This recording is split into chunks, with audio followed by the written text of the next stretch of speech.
ഉത്തരാഖണ്ഡിലെ ഹൽദ്വാനിയിൽ കലാപം രൂക്ഷമാകുന്നു. മരണം 4ആയി.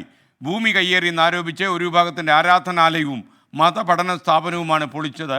അതിന് പിന്നാലെയാണ് കലാപം ഉണ്ടായത്. അക്രമികളെ കണ്ടാലുടൻ വെടിവെക്കാനാണ് പോലീസിൻ്റെ ഉത്തരവ്. ജനങ്ങൾ സമാധാനം പാലിക്കണമെന്ന് മുഖ്യമന്ത്രി പുഷ്കർ സിംഗ് ധാമി പറഞ്ഞു. वहाँ पर अभी तत्काल अन्य कंपनियां पुलिस की और केंद्रीय बलों की भेजी जा रही है.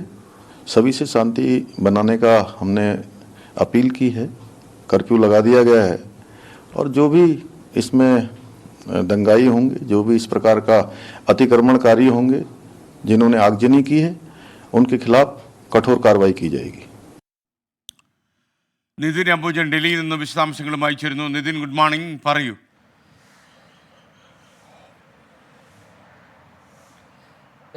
Good morning. നൈനിറ്റാൽ ജില്ലയിലെ ഹൽദ്വാനിയിലാണ് കലാപം പൊട്ടിപ്പുറപ്പെട്ടത്. ഇന്നലെ വൈകിട്ട് ഏതാണ്ട് 5 മണിയോടുകൂടിയാണ് സംഭവം. കോടതി ഉത്തരവിനെ തുടർന്ന് സർക്കാർ ഭൂമി കയ്യേറി ഒരു വിഭാഗത്തിന്റെ മതപഠനശാലയും അതോടൊപ്പം തന്നെ ആരാധനാലയവും പൊളിച്ചു നീക്കിയെ തുടർന്നാണ് അവിടെ കലാപം പൊട്ടിപ്പുറപ്പെട്ടത്. ഈ പൊളിച്ചു നീക്കാൻ ജില്ലാ ഭരണകൂടം എത്തിയ ഘട്ടത്തിൽ തന്നെ ആ മേഖലയിലാകെ തന്നെ ജനക്കൂട്ടം ഉണ്ടാവുകയും പിന്നീട് പോലീസിനെതിരെ വലിയ രീതിയിൽ തന്നെ പ്രതിഷേധം ഉണ്ടാവുകയും ചെയ്തിരുന്നു. ഒരു ഘട്ടത്തിൽ പോലീസ് സ്റ്റേഷൻ പോലും ഈ ജനക്കൂട്ടം വളയുന്നൊരു സാഹചര്യം ഉണ്ടായിരുന്നു. അതിനുശേഷമാണ് പോലീസിന്റെ ഭാഗത്തും നടപടി ഉണ്ടായത്.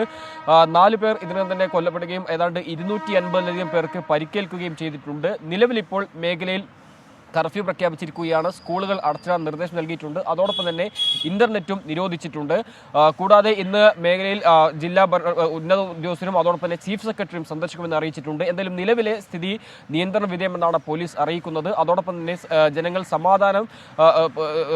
സമാധാനത്തോടെ മുന്നോട്ട് പോകണമെന്നൊരു ആവശ്യവും ഇപ്പോൾ മുഖ്യമന്ത്രി പുഷ്കർ സിംഗ് ധാമി മുന്നോട്ട് വെച്ചിട്ടുണ്ട്. എന്തായാലും ഇപ്പോൾ സ്ഥിതിഗതികൾ നിരീക്ഷിക്കുകയാണ്. അതോടൊപ്പം തന്നെ ആവശ്യമെങ്കിൽ കേന്ദ്രസേനയും മേഖലയിൽ വിന്യസിക്കാനാണ് തീരുമാനം.